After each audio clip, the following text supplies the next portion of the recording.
The cold wind swept through the broken fields of Cedar Creek like a warning no one had heard.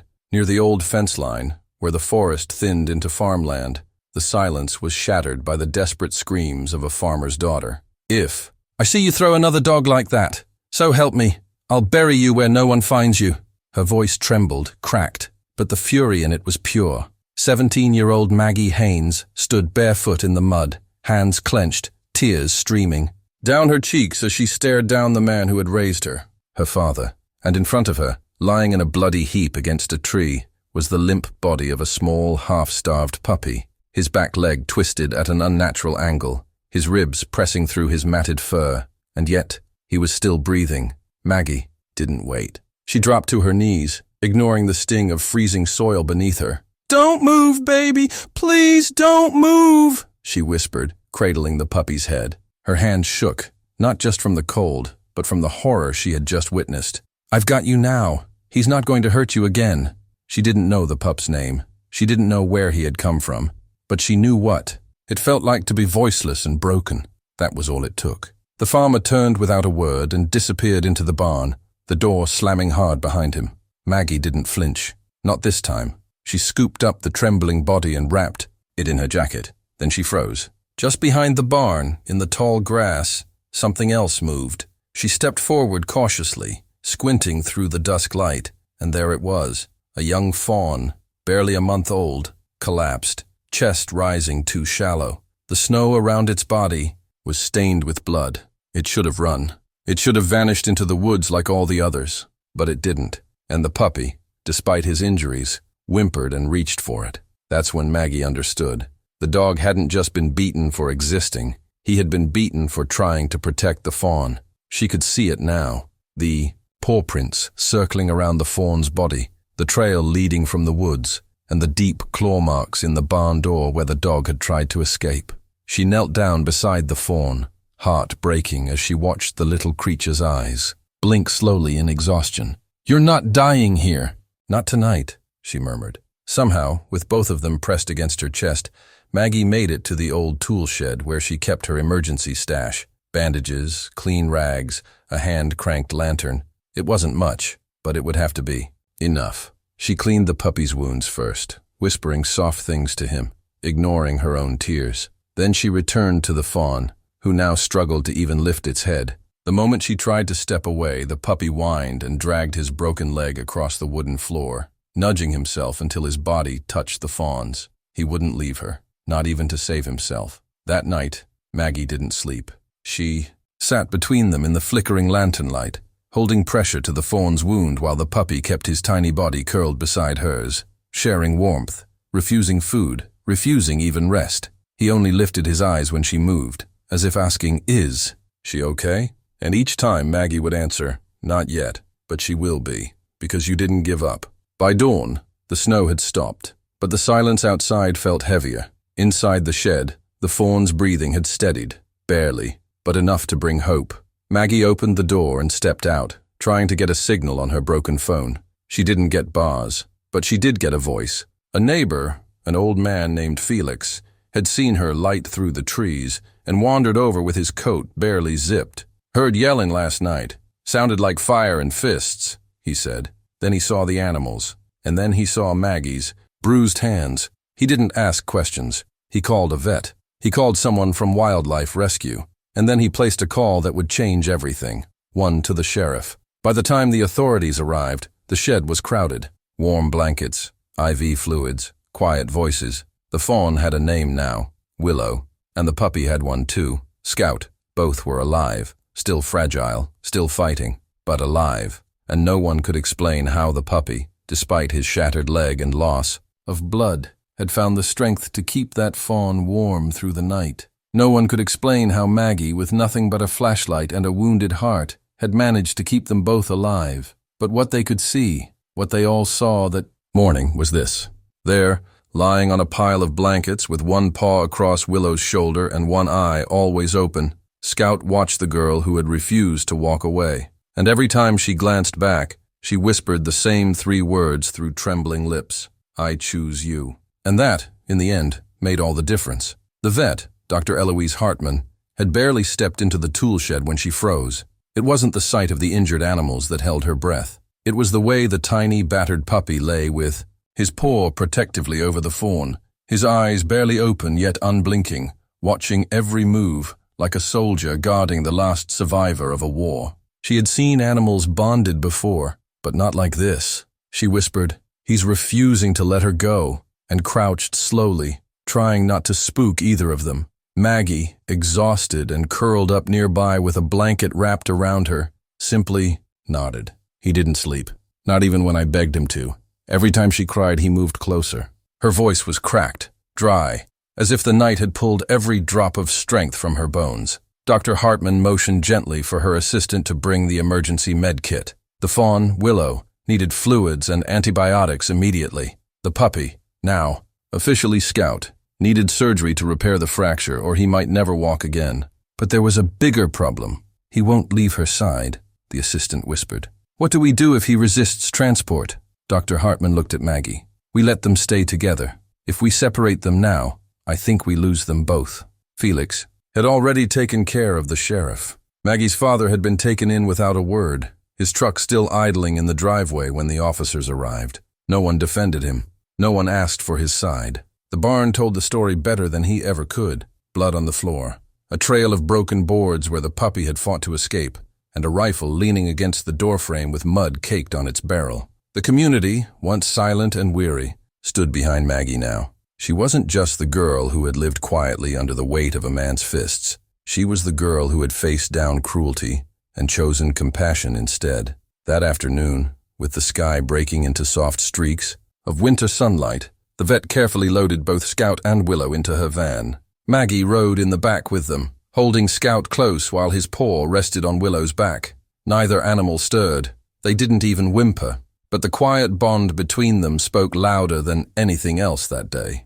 At the clinic, Dr. Hartman performed the surgery on Scout's leg. It was delicate, risky. A dog his size, malnourished and already weakened, might not wake up from anesthesia. Maggie sat outside the operating room the entire time, holding Willow in her lap. She didn't cry, she didn't panic, but she whispered to Willow over and over, "He saved you, so we're going to save him." 3 hours later, Scout woke, up groggy but alive. The moment Maggie stepped into the recovery room, he wagged his tail, barely, and let out the softest whimper, more of a question than a sound.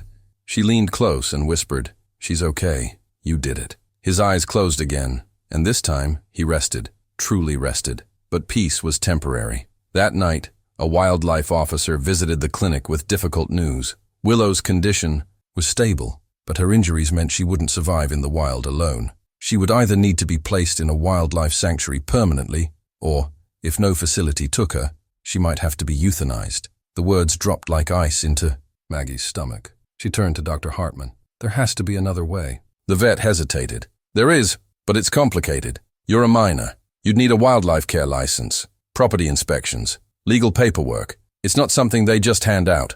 I don't care.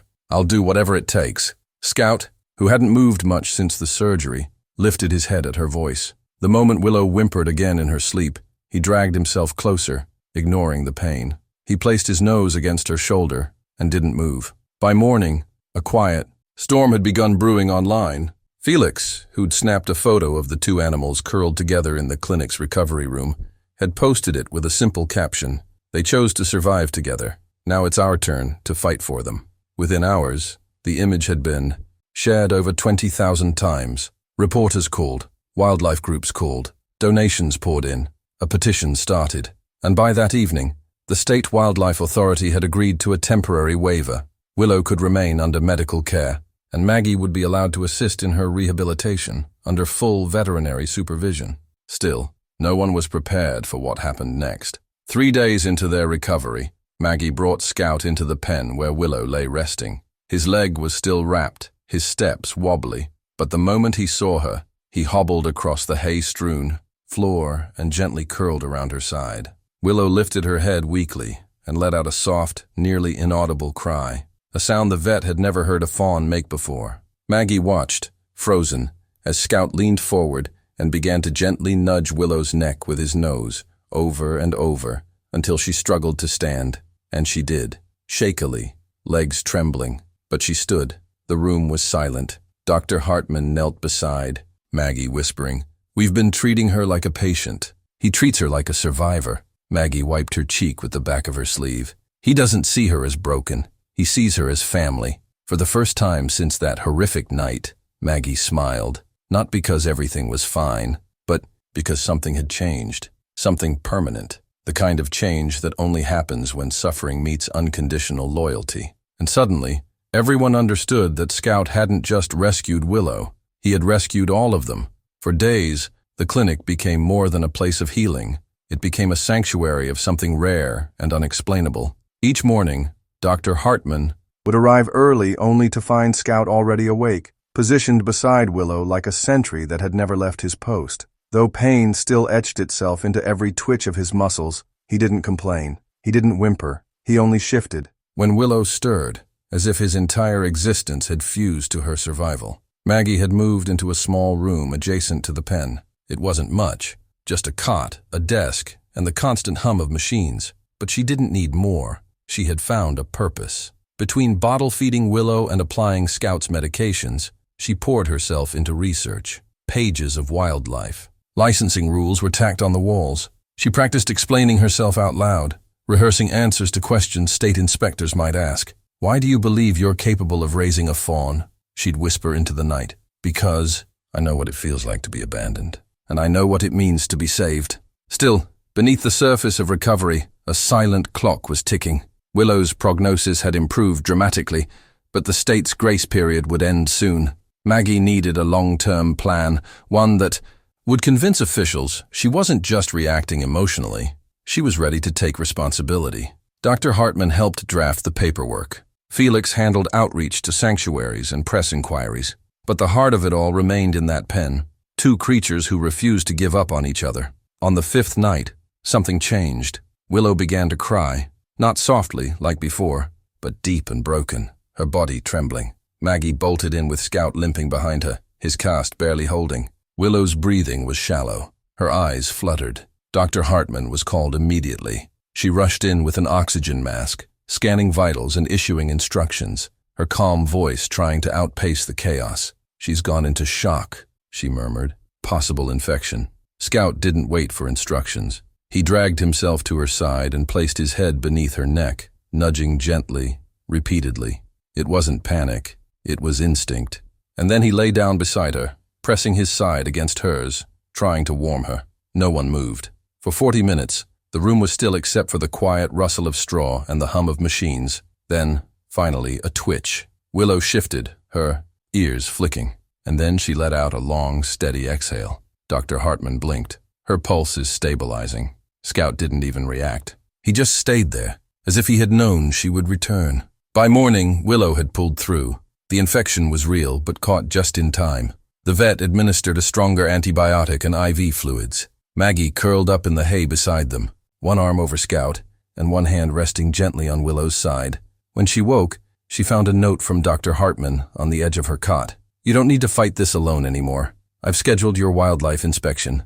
Be ready." The day of the inspection, Maggie stood outside the clinic in jeans and a sweater, her hair pulled back, a binder of documents in her hands. Her palms were sweating. The inspector, Ms. Penelope Griggs, stepped out of a state vehicle and adjusted. Her glasses with that kind of sharp precision that made Maggie's heart race. But Ms. Griggs didn't speak right away. She simply nodded and followed Maggie to the rear enclosures. When she saw Scout curled beside Willow under the heat lamp, something in her expression softened. "This is them?" she asked quietly. Maggie nodded. They haven't left each other's side in over a week. Griggs took her time, reviewing the enclosure, asking detailed questions about diet, space, future habitat transitions. But then she asked something unexpected. "Do you believe this is just an attachment, or something deeper?" Maggie took a breath. "I think Scout saved her life, and she saved his. When the world broke them, they chose each other, and I think if you take them apart now, we'll lose." "Both of them." Griggs didn't answer.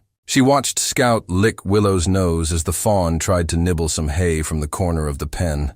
It was clumsy and awkward, but full of effort, full of life. By the time Griggs left, she hadn't made a decision. "You'll hear from us in 72 hours, she said, with a polite but unreadable smile. The wait was unbearable. 3 days. Maggie barely slept. Even Scout seemed more tense. watching Maggie pace the clinic hallways. On the third evening, just as the sun dipped below the treetops, the phone rang. Dr. Hartman answered, listening silently. Then she turned to Maggie. They approved the waiver. Maggie blinked. What? You're officially licensed. You can keep them.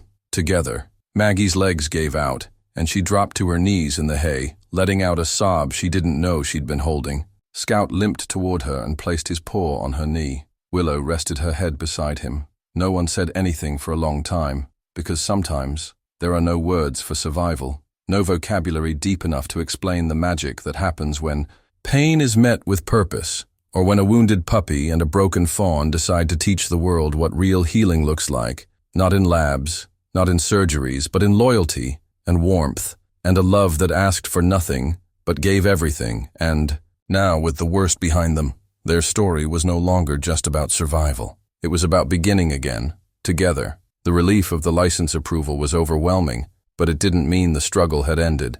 In fact, it was only the beginning. Maggie quickly learned that keeping two traumatized animals alive was one thing, but teaching them to live again was something entirely different.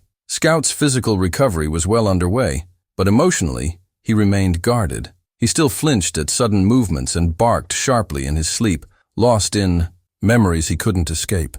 Willow, though regaining weight and strength, was hesitant to walk more than a few feet. She would freeze at the sound of birds or distant vehicles, her legs trembling, ears flat, her tiny body remembering the moment her world shattered.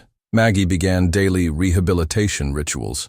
Early every morning, before the phones rang or clinic, doors opened, she led Scout and Willow to a quiet clearing behind the building, a space that had once been overgrown, but was now cleared, fenced, and full of gentle sunlight. There, with grass under their feet, and no eyes on them but hers, she taught them to play again, not in the way dogs fetch or deer run, but in simple acts. Maggie would scatter soft toys or place willow branches on the ground.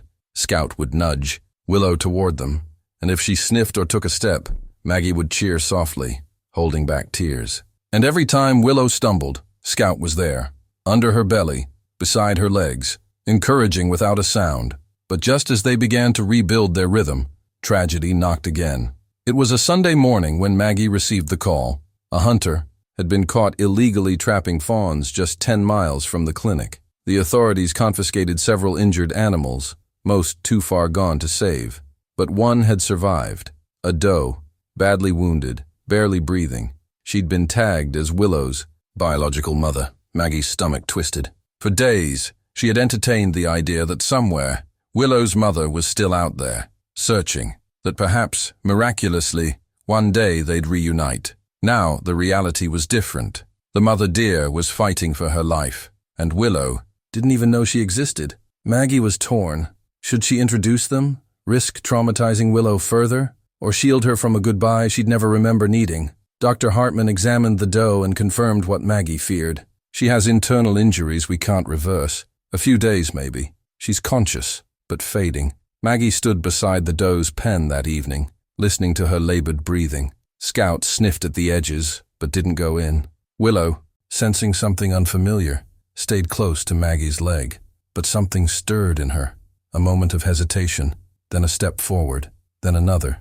She reached the pen, stretched her neck, and touched noses with the dying doe. It was brief, just seconds, but the contact changed something in the air. The doe opened her eyes, soft and unafraid. Willow didn't retreat. She lay down. Dr. Hartman wiped her eyes behind her glasses. She knows, she whispered. Somehow, she knows. The following morning, the mother deer passed quietly. Maggie didn't tell Willow, not in words. She didn't need to. Willow returned to the pen once, touched the empty hay, and stood still for a long time. Then, without a sound, she walked back to Scout and lay beside him, curling her legs inward, pressing her body into his side. And that's when the change began. Willow started, moving faster. She began leaping, awkwardly at first, but then with more strength. She chased Scout around the enclosure. She nibbled at his ears when he tried to nap.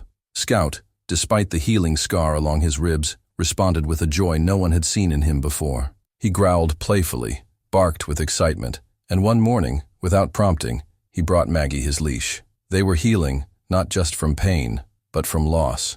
News of their bond began spreading beyond the town. A wildlife filmmaker reached out, requesting permission to document their recovery.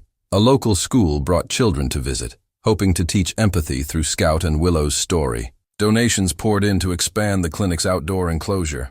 And Maggie? She began smiling again. Not the smile she wore to hide exhaustion, but the kind that came from witnessing something unexplainable, something pure. But on the 21st day, after the license was granted, another challenge arrived. A transport van pulled into the parking lot, marked with the logo of a government wildlife rehabilitation center. A tall woman stepped out, clipboard in hand. "We're here for the transfer," she said, without emotion. "Willow is scheduled for relocation to our facility upstate." Maggie's breath caught. "What? I thought we were approved to keep her." The woman didn't even flinch. "Your license grants temporary custody. Our team has a full herd in a protected sanctuary. Willow's species thrives in herd environments. She's better off with her kind." Scout barked once, loud and sharp, as if he understood. That night Maggie sat alone in the enclosure, watching Scout and Willow sleep. She didn't speak. She just sat with her arms wrapped around her knees, heart breaking at the thought of what tomorrow would bring. Separate them, and she knew they'd both break. Not physically, but in the kind of way that takes a lifetime to recover from. Hal had lost enough. Willow had just begun living. Morning came like a hammer. The van returned. A small crowd gathered. Locals, donors, friends. The transport team entered with a gentle net and sedatives. Maggie pleaded, calmly at first, then desperately. "Please let me keep them together. You don't understand. This isn't just about wildlife protocol. This is about healing." But rules didn't bend easily until Willow refused to go. She backed into Scout, whined, pressed her forehead into his chest and refused to step into the carrier. The handlers tried gently coaxing her, even lifting her, but she screamed, an awful, broken sound no one had heard before. Scout, limping, placed himself between them. He didn't growl. He didn't attack. He simply stood his ground, his body trembling, his eyes pleading. The crowd fell silent. Then a small boy from the school group stepped forward. "They need each other," he said, voice tiny but steady. "Please don't break them." The words hung in the air like a prayer. And then the transport lead sighed, walked to her van, and made a call. It lasted 2 minutes. She returned, looked at Maggie, and handed her a document. "You've been granted extended sanctuary status for..." Both of them. Maggie blinked. "You mean you're their home now?" And just like that, it was over. The threat lifted. Scout nudged Willow gently, almost as if saying, "It's okay now." And she licked his face once before bounding into the sunlit grass. A little deer with a broken beginning, but a wildly hopeful future. What no one knew was that from that day forward, Scout and Willow weren't just survivors. They were symbols of what happens when broken things find each other, and heal not despite the scars, but because of them. Autumn arrived quietly, dressing the forest in warm golds and rusted reds, as if nature itself was writing its own farewell letter to the summer that had given Scout and Willow their second chance. The winds had turned cooler, but inside the sanctuary behind Maggie's clinic, warmth bloomed in the form of small miracles. Every morning, Scout and Willow would walk the perimeter of the enclosure together, just as they had on that first painful day. But now, there was no limp in Scout's step, and Willow no longer trembled when the wind brushed through the trees. She held her head high, hooves steady, eyes bright. Maggie had started referring to their stroll as the morning patrol, half in jest, half in awe. Children who had once visited wide-eyed now returned just to sit and watch. Teenagers who had grown numb to empathy started volunteering, and elderly locals who once doubted the point of keeping a wild fawn and a scarred dog in the same enclosure now brought their folding chairs and thermoses to sit outside the gate, saying it was the only place they could still feel something real. Scout had become the town's quiet hero, not through tricks or wagging tails, but through silent loyalty. And Willow? She had become proof that even nature's most delicate creatures could survive something cruel and still choose to love again. But even in miracles, time does not stop. It was early November when Maggie noticed Scout wasn't eating like he used to. At first, she thought it was the weather. He'd always been picky when the season changed. But then came the fatigue, the labored breathing, a faint tremor in his back leg. Maggie ran the tests herself, fingers trembling as she held the syringe. Dr. Hartman confirmed her worst fear. Scout's body had begun rejecting the internal sutures that had once saved him. A slow infection had been hiding behind the scar tissue, unnoticed until now. The damage was deep, too deep.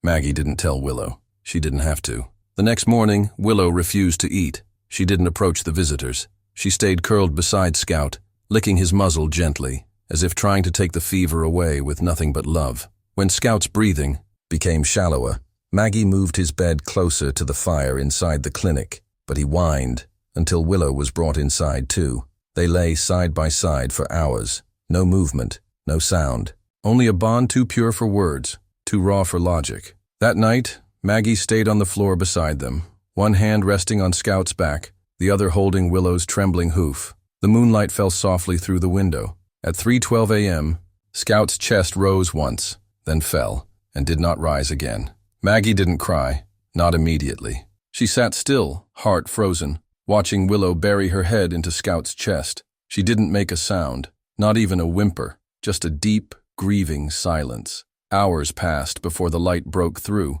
painting the floor in soft orange. And, still, Willow lay there, unmoving. Word spread faster than Maggie expected. The next day, flowers were placed at the gates. Children drew pictures. A sculptor from 3 towns over sent a request to build a bronze statue of Scout.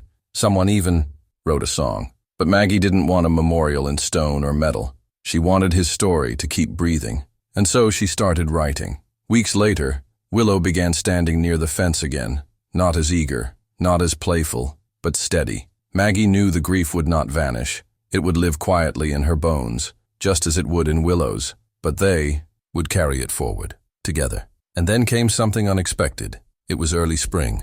Maggie had taken Willow for a gentle walk through the nearby meadow, one they hadn't visited since autumn. As they reached the tree line, Willow froze. Her ears perked forward. Maggie followed her gaze, and then she saw them. 3 young fawns, newly orphaned, had wandered toward the open field. Their ribs showed. Their legs wobbled. Maggie's first instinct was to step between them, but Willow moved first. Slowly, gently, she stepped toward the fawns, not as a deer, but as something more, a guardian, a teacher. She lowered her head, sniffed them, and then looked back at Maggie. And in that one look, Maggie understood what Scout had given her. That night, Maggie opened the journal where she had written their story. On the last page, she didn't write an ending. Instead, she wrote a promise. Some bonds are written in blood, others in pain, but the deepest ones are forged in the decision to stay. Scout stayed. And now, Willow will carry him forward, not as a memory, but as a legacy. Today, the sanctuary still stands. Visitors come from all over, but they don't just come to see a fawn who survived, or a puppy who gave his life. They come because in a world full of noise and forgetting, Scout and Willow proved that love doesn't have to speak to be heard. It just has to stay, and stay it did, forever.